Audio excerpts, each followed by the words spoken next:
Sometimes all it takes is a single sentence to light a fuse on the world stage. And that is exactly what happened back in November 2025. A few carefully chosen words from Japan's prime minister sent these massive shockwaves across East Asia, kicking off a crisis with China that has basically redrawn the map of risk in the region. So, what on earth was said, and why did it matter so much? This right here. This is the sentence that lit the fuse. On November 7th, Prime Minister Sanae Takaichi said this in Japan's parliament. Now look, this wasn't some off-the-cuff remark or a slip of the tongue. This came from a sitting leader in an official setting. It was an absolutely explosive declaration, and one that Beijing saw as a direct challenge to its non-negotiable One China principle. Okay, so let's really dive into this phrase because survival-threatening situation isn't just political rhetoric. It's a specific, legal trigger baked into Japan's 2015 security laws. To put it simply, it's the green light for Japan's military to defend an ally, think the US, if an attack on that ally directly threatens Japan's own existence. This is the legal foundation for something called collective self-defense. It's a huge deal.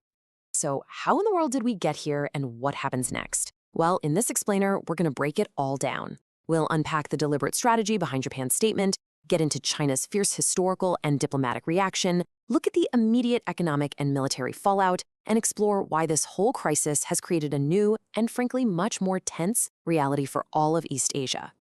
All right. First things first, it is absolutely crucial to understand that Prime Minister Takaichi's statement was not a mistake. Not at all.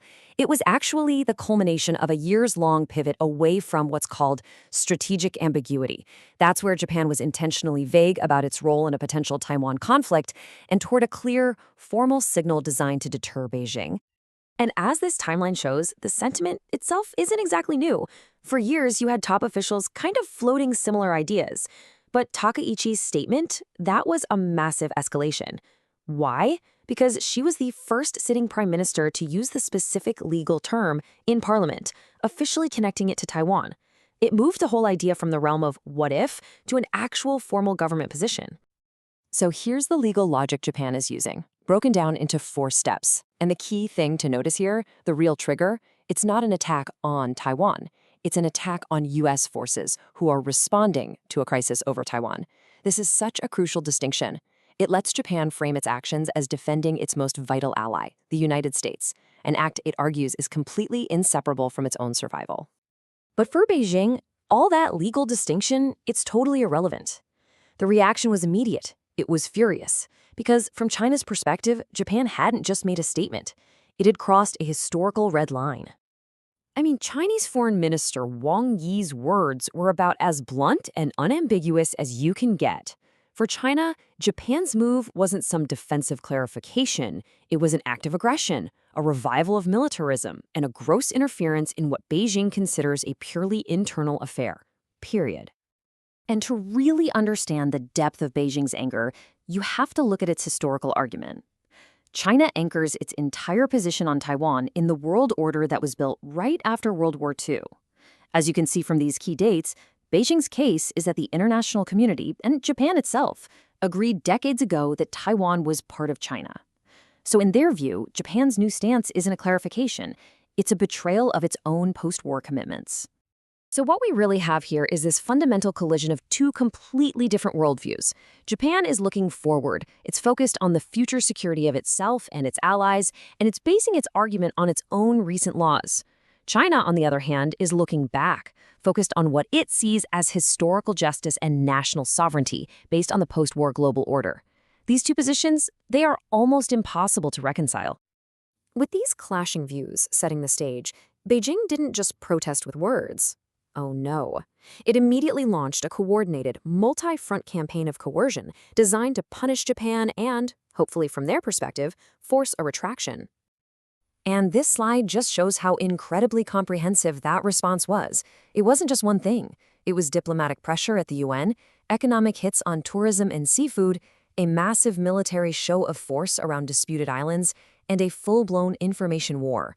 This was not a protest. It was a coordinated, full-spectrum pressure campaign, the whole shebang. And that economic pressure, it had a real immediate impact. This single number shows you just how powerful these tools can be. a nearly 60% drop in hotel bookings from what was Japan's largest group of tourists. That is a tangible, painful blow to a vital sector of the Japanese economy. So this brings us to the long-term fallout. Analysts pretty much all agree this isn't some temporary crisis that's just going to blow over.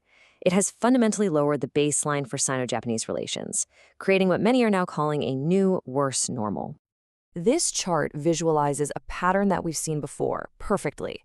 After major crises, like the one back in 2012, China's military and paramilitary presence in these contested areas goes up, and then it never returns to the previous level. It creates this ratcheting effect.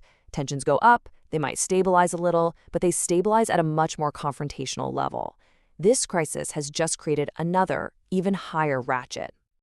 So yeah, this single crisis is having these profound long-term consequences. The relationship between China and Japan now operates from a much, much lower baseline. Japan is hitting the accelerator on its efforts to de-risk its economy from China. And in a great strategic irony, Beijing's pressure is only pushing Tokyo deeper into its alliance with the US and speeding up its own military buildup. And look, don't just take my word for it. This assessment from the Center for Strategic and International Studies really sums it all up. We're not just watching a temporary diplomatic spat. We are witnessing the creation of a new, more dangerous, and permanently altered security environment in one of the most important regions on the entire planet. Which leaves us with a really critical question for the future. Japan's move was meant to create clarity, to strengthen deterrence. But in this new, more confrontational environment, where both sides have now drawn very clear red lines, has the risk of a catastrophic miscalculation actually gone up? That's the tense, new reality of this new flashpoint.